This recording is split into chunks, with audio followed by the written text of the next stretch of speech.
Hello, Leon C. Morpheus. My name is Beverly, and I caught wind of your channel at the right time. You talk about religion on various topics, and thanks be to the real energy of the universe, I've been 2 years free from that mind control system.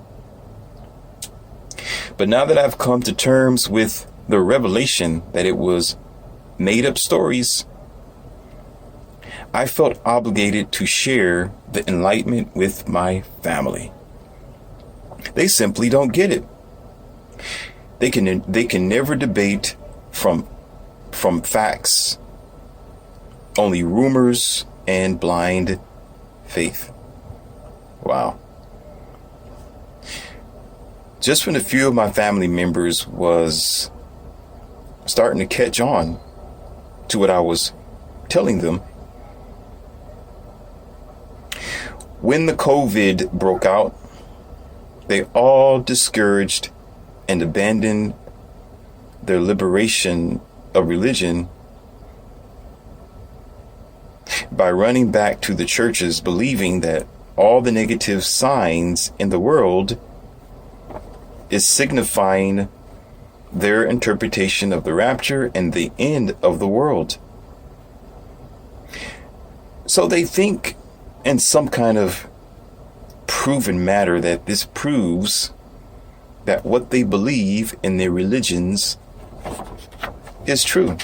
And it's just not one religion, it's many religions that are believing that all these signs around America and the world, the hurricane, the floods, is a sign of the end times. How can I convince my family or to help them see the truth of things that it's not biblical, it's just nature?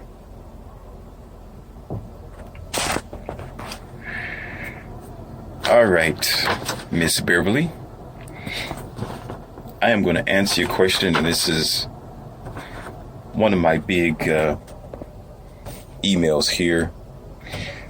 Usually, it is nice to be able to hear from your perspective, my American people. Of course, you know me as Morpheus Leon C. Okay. Or you could say Leon C, aka Morpheus to be exact. So these audios are for those with an open mind. It's for those who are really seeking answers, those who can't really broadcast what they really feel in their own small groups for the sake of misjudging and scrutiny. You get no scrutiny here. You get your answers. And it seems that she has invested in my Patreon, so with just diligence, she owns the right. She owns the right to ask such a large question, such a large email, because she invested in doing so. So, in return, I'll invest back in you. So thank you for that, Beverly. And this may help a lot of other people. This may be the shebang. This may really reach the minds and hearts of so many people who are confused and they have the same question. Now, there are those, they still turn their nose up and they think it's just a bunch of negative bantering and vain words. But they have not yet seen what I'm going to explain to you as soon as I get things in order here. Now, I will tell you this, that you can't. There's pretty much nothing you can do to convince them, nor can you help them see the truth of things. And I'm going to tell you why. Because when it comes to religion, okay, most don't dig deep enough into themselves and challenge their contradictions with active research.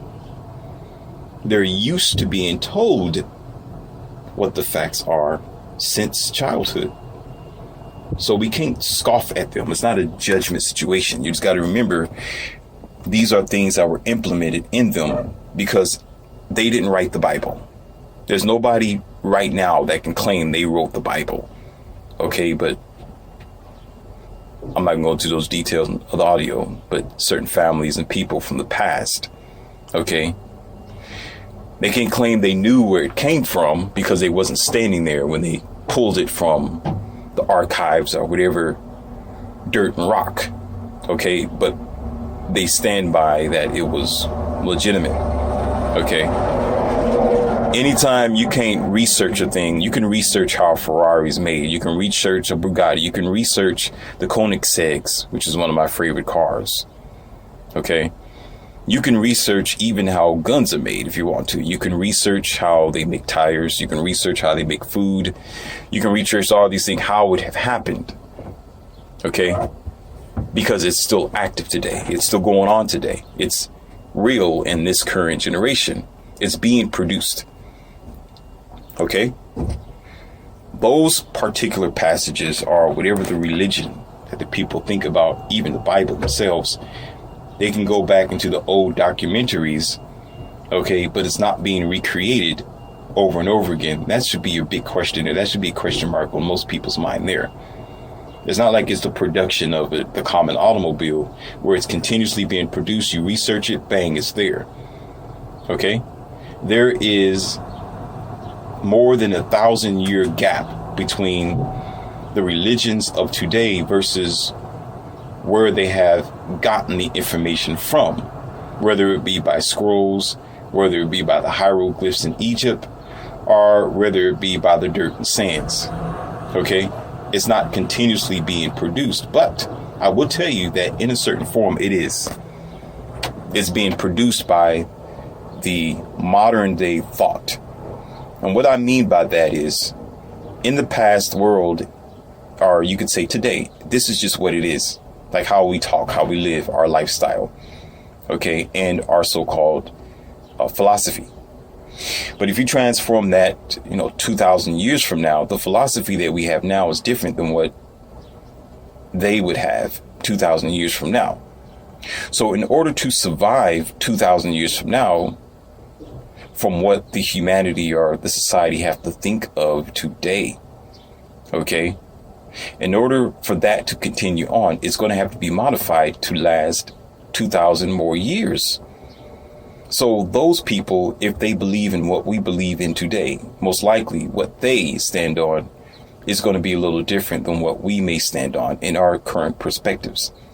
Okay. But worse still, take that to the past scrolls or their so-called research versus today.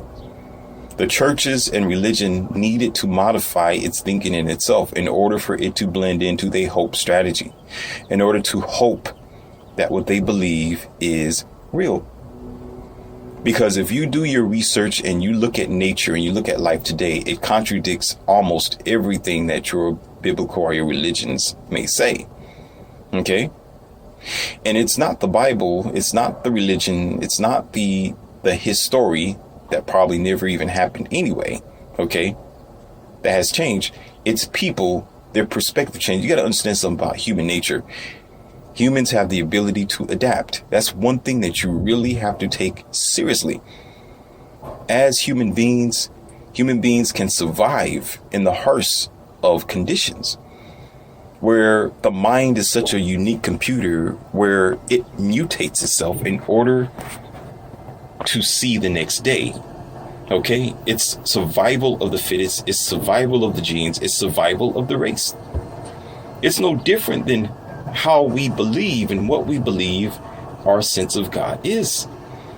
So it's like holding on to life as much as we can, like an organic matter which is on the verge of extinction. It would do all it can to survive. Even if it has to parasite, it will.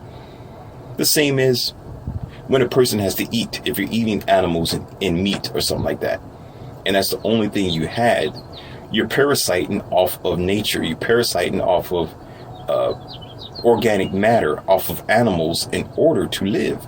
So it doesn't matter at that time whether it's right or wrong. You just want to see the next day, and you don't want to die starving. So spirituality is just, well, not spirituality, excuse me, because religion and spirituality is two different things.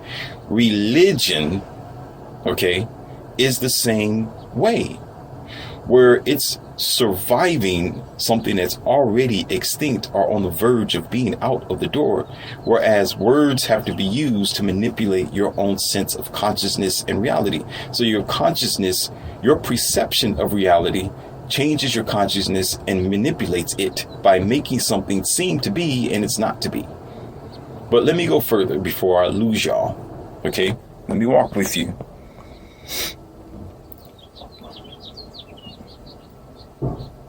True liberation stems from loving yourself. You're going to hear Morpheus say that on a constant basis until it sinks in for some of you who don't quite get it. True liberation stems from loving yourself, treating yourself with respect, adoring the nature that nature and the universe have given you. Okay? Not being told how to love yourself through fear and conviction that religion puts upon you, or its sense of right and wrong, hell and heaven. That's fear and conviction. Okay? See, what you must understand is most people sprout from hard times that they never questioned. You get it? Yet they were taught to accept it as some godly test. They don't believe that man has the ability to be deceitful and to do mass harm by way of lies and power that can extend so far as to even religion itself. They don't believe that. They overlook it as some god or devil war when it's simply humans acting out in nature and science most times. So you must understand this.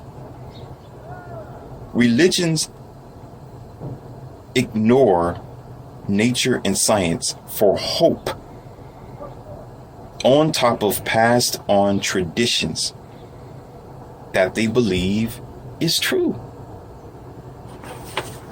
And you cannot break a person away from what they believe in, because for some people it's vital. That's the only life source they have, because they're not looking within themselves. They're looking outside of themselves, looking for a God, looking for hope.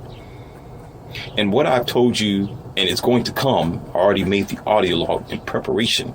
Okay. And one of them, I discussed a movie called Bruce Almighty.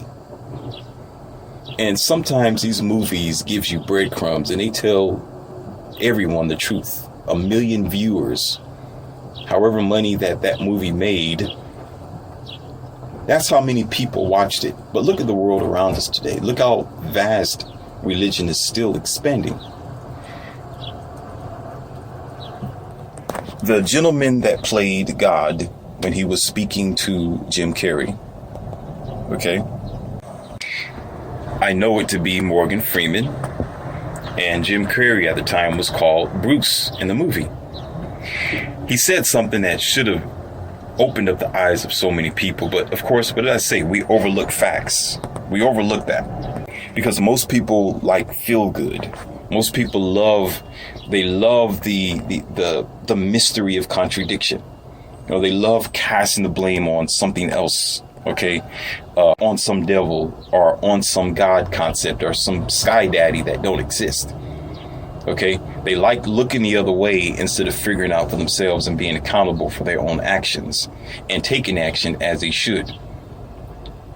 Morgan Freeman, as the God character in Bruce Almighty, said this specifically. He said most people always looking up. He was talking about looking up in the heavens, looking up to a sense of God, looking up to some religion, looking up to other things. He said, if you want to see a miracle, or you want to see a miracle, you need to be a miracle. Said, stop looking up. Basically, stop looking up, look down and do it for yourself. Look down and start walking on your own 2 feet. Look down and start being the person that you truly are, that you're supposed to be. That you have the power to make real change, that you have the power to affect real people, and people are the ones who are affecting you that you think it's God and it's not. There was a scene also in there where he endowed Bruce with all his power just to see what Bruce would do and to give Bruce the ability to do what he can do. But we don't know as a people, or especially the religious people, that you yourself is an image of what you think God to be, or the image of hell and heaven, where you can make someone's day or you can break someone's day should you say or do the wrong thing. Usually when people are looking to a religious mindset or what they've been told to do traditionally, they're neglecting themselves as the central core function of their operating system. So therefore, they don't have a sense of self. The only thing that usually, one of the various things that bring a person to themselves in reality, is when severe hard times come. Okay? And then in the severe hard times, they begin to learn how to love themselves. Okay? So in that turn of events, when you are speaking to a person about what you know of religion or falsified, what they claim to be evidence, which is not. When you have to believe something, that's not evidence. You have to know it to be. It has to be facts. Okay? And as I speak to most of my people, it's kind of funny, and I don't mean to assault any of you. Since we're on subject, I'm going to bring this to you. Okay?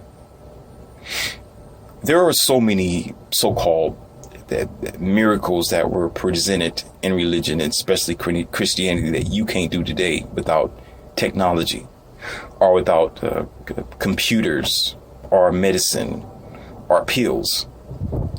Okay, a lot of those things weren't available in those specific days. Okay, and you will hear religious people say that their sense of God was there, then, and now, meaning past, present, and future. Meaning that God never changes, that it's going to be the same forevermore as they claim to be. Then that means whatever miracles, whatever that person did in the past to show God's prophecies, as you may think it to be. Okay, that means as a follower or as a child of whatever religion or God you may think it is, you should be able to do the same. You should be able to do the same thing. You know, if you think that they were able to strike water from a rock, okay, I think the story was like that in Moses. Moses was to strike water from a rock. He was told to strike the rock and get water out of it.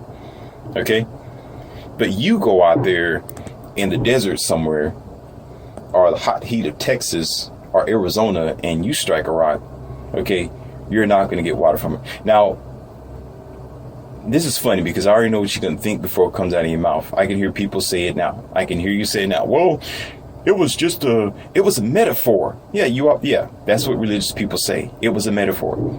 You know, that actually meant that you should use bulldozers. You should dig in the ground and you'll find water out of the ground. Okay.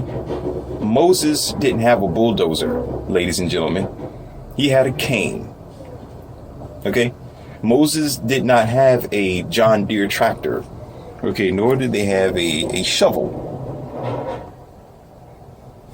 Okay? So your sense of, what do you call it? I can contradict your sense of thinking and perception have nothing to do with the reality of things if you're saying that time was the same as today. Because the logic is still the same. That's no different than saying that you want a relationship with someone, but you don't ever meet them. You never spend time with them. You never use the tools of conversation and spending time with them, of getting to know them in order to make a relationship. But you say you got a relationship with that person. It's silly. There's a complete distinctfulness. You can't say, well, they made cars back in between let's just say, for example, 2018, 2021. Okay. They made good cars during that time.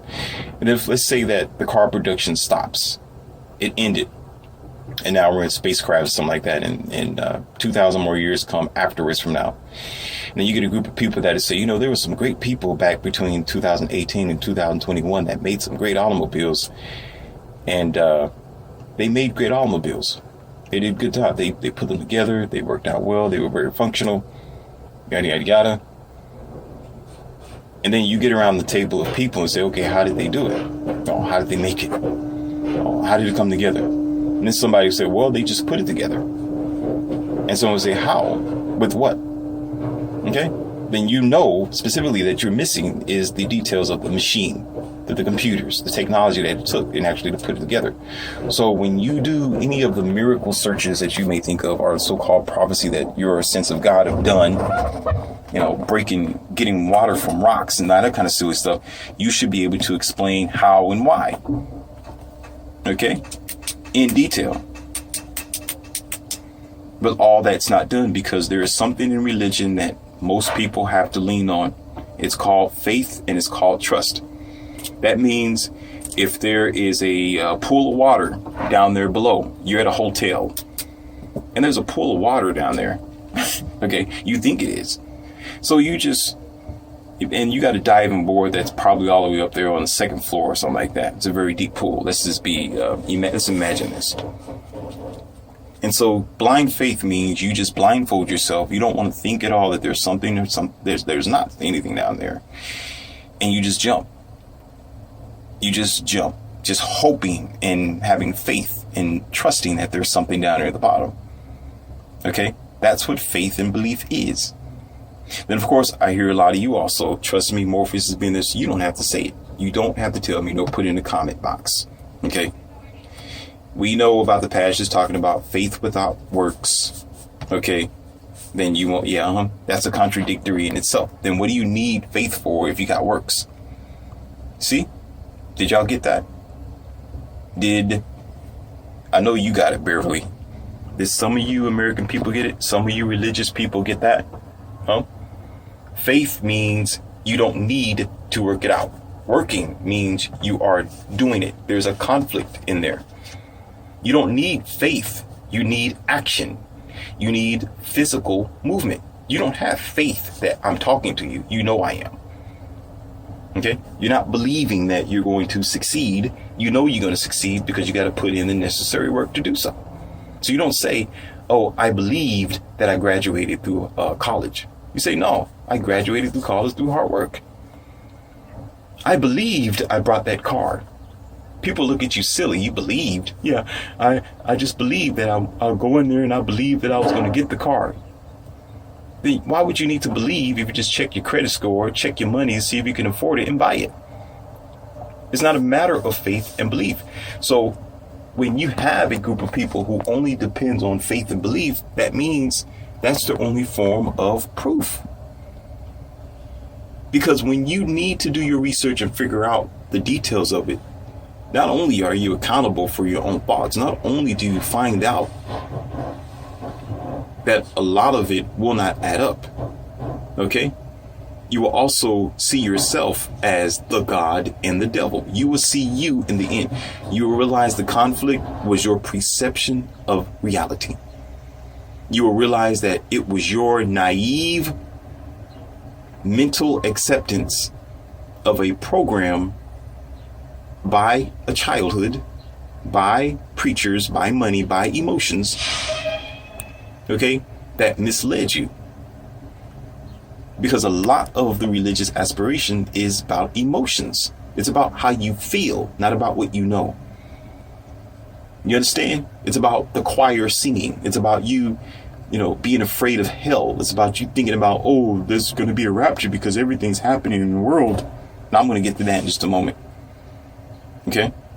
Because when you remove emotions, when you remove all the senseless music and you listen to what they say, you remove all that and you look at the world for the way that it is. Okay? There's going to be a conflict there and it's going to cause you to change your perspective. like Beverly here and others who have already awakened from the engineering, or you could say the religious guidance of how to prod cattle who's not willing to stand up and be the God that they are inside. Now here is your killer red pill. We go into the third stage. If you haven't learned it in the yet, that's okay. Because Morpheus has a lot more for you, whether you choose to accept the red pill or not. Eventually, one way or the other in this world that we live in today, it's going to get you. It'll matter whether you receive the red pill from me or from someone else. Reality will be the one to be the judge. I'm just here to guide you and to help you before you encounter that crossroad. Therefore, you have a good idea and you will be better equipped with the proper knowledge. Okay? What's happening to your human earth is not God or devil. It is mankind. It is human that is destroying human earth. I can't make it no more simple than that. The stuff that you create, the cell phone you got in your hand, the foods that you eat, your waste that you waste every day. Okay? Gluttony for metal and plastic in buildings across the country is changing your climate, is changing your world, is changing your sea level. Do you understand? It's making things happen. Okay? Things that are sprouted and spun into the air as a form of bacteria that is able to take you down in a matter of a few minutes. Okay? That's not nature doing that. That's man doing that. Nature don't hate you. Nature loves you. You want to know who nature is? Look at yourself in the mirror. Nature is your body. Your body does everything it can to take care of you. Even when you're rough with it. Even if you neglect yourself. Even when you eat the wrong things. Even when you fall and you scrape your knees. Even when you have a busted shin. Your body, your organic nature does the best it can to heal itself and the best it can to be your best carrier for your soul, for you.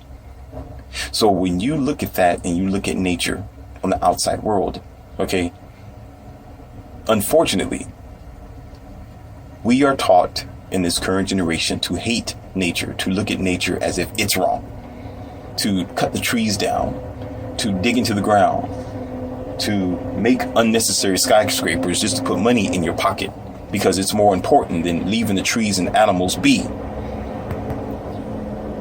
So unfortunately, as a human race, we become detached and unnatural against nature. So we become nature's cancer. And in return, we become denatured and we become a cancer unto ourselves. Okay, so when you or many other people begin to think that it is a God thing and a devil thing, you need to blame it on yourself. You are your own God and you are your own devil who is destroying your own earth, and most likely you are destroying yourself at the same time. Okay, religion and superstition are one of the same, which are also an escape and an excuse not to face that fact. Because when you begin to think for yourself and take accountability for your actions, you realize that the one who is striking the mallet on earth is yourself. Whatever your sense of God is, it already did its job by making you. Nature did its job by creating your environment and your atmosphere. But now that you have the power in your hand as Bruce Almighty, now that you have the ability to either be the best of what nature can have or the worst. The earth and nature have seen devastation by the hands not of its own, but by mankind themselves. Everything has a connection eventually. Not all people, but nature does. Earth does, with the atmosphere, the ozone layer. Okay? The water levels, the sea levels, when it is cold, when it needs to be warm and hot, when it is hot, when it needs to be cold and chilled. It all makes a difference. It's not just the carbons you think you burn in the sky. It's not just pollution that you think that you're doing in the sky or in your atmosphere, in your area. It's more than that. It's the materials you're taking away from Earth that it needs to stay in orbit. I'm going to leave that big red crumb for you. Now I'm going to go ahead and in this audio log on the note that if you want to go further, that's in my book. It's called 2020 America Rise or Fall Hard. I explain these details to you. It's available for you on Amazon eBooks. Eventually, I'm going to go to paperback. But for now, I'm just going to keep it simple. So there's no need to ask questions on this matter, because if you want to go deeper into it, get that book, read it, and be totally enlightened. Because as you know, my job, my place as being Morpheus, Leon C., okay, is to make you better, is to change the downslope of America and the world should they catch a glimpse of the red pill and choose to accept it. There's another audio log coming for you. And thank you, Beverly, because that was truly a blast researching and bringing this to our people. It's Leon C., aka Morpheus, and I have another coming for you. Before I log out of here, it almost slipped my mind to answer your question about, is it the end of the world? Or is it the rapture? I will tell you this, that it is not going to be, nor is it the end of the world as your society wants to tell you, Beverly. Okay. If you want to look at it, it's kind of funny. It's almost like the Ice Age movie. Okay. But unlike the Ice Age movie where there was a real glacier coming down and people were going to be flooded in water. Okay. That was just for that town, country, or for those groups of animals.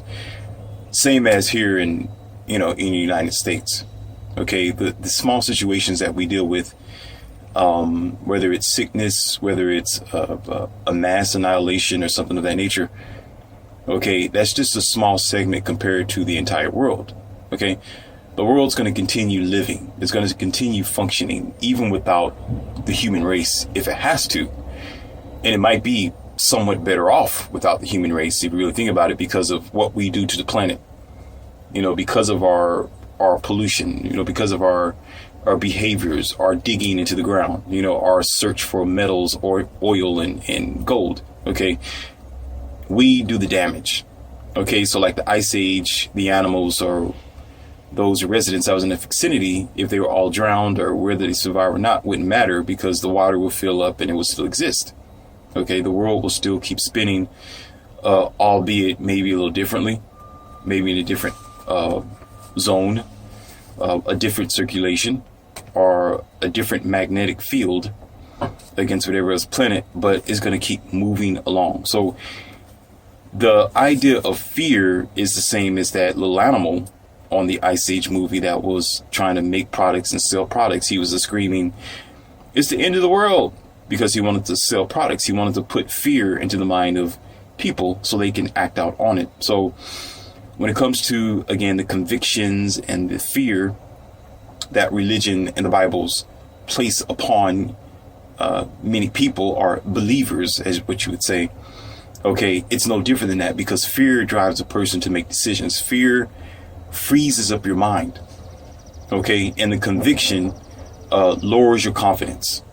Conviction lowers your self-esteem. Being convicted lowers your ability to see yourself as a greater person, whereas you are seen as a lesser person. That's why they have to call you a sinner. That's why they have to always say you're wrong. That's why you're always shamed with shaming language, because that's a form of abuse. It's a form of putting you down. It's a form of trying to control and to limit your extent of power. Excuse me for that. Your extent of power. So no, I don't believe, nor that I stand by the end of the world, because the world's going to keep living. It's going to keep moving. It's going to keep making things happen, nor about the rapture itself, because any great entity or force, okay, that is to be believed in or stood by, whether it might be man or spirit, would not create nor stand by with the deaths and destructions and the ignorance of human nature that we're dealing with here in this generation and time. You can't call yourself a master or a lover of humanity and set back and allow such carnage to extend too far. Okay, but you know, of course, the religious sector don't want you to think that way. The whole ideal is to put a limited ceiling over your thinking, so therefore you won't realize the farce and escape from the matrix and be a Neo, because that's the whole idea. The whole idea is for you to break away from this machine world and to be natural, to be the superpower individual that you are within yourself. Okay, if there are too many people who are liberated and they know too much, they're intelligent like yourself, they are liberated from these indoctrination, social engineering classes that we make public around America and around the world, then a lot of control cannot be put upon you. You cannot be considered as a sheep. Okay, you can't be pilfered for your energy like the Matrix. You will become Neo and you'll see Agent Smith for who he is and be able to dismantle this entire deception and be the better person that you are. And everywhere that you stand, it will be a better place. That is nature and life itself. So get the end of the world out of your mind, get the rapture out of your mind, and get reality and nature into it, that none of them are affected by biblical tradition or superstition. Nature and life, or you can say the existence of the earth, is not affected by religion. It's going to keep on moving. Okay, once you realize that, and of course you have, Beverly, you begin to see the reality that it's not religion, it's not any perspective or perception of God and life. Okay, it's just the activity, again, of dangerous, cancerous human beings made normalized.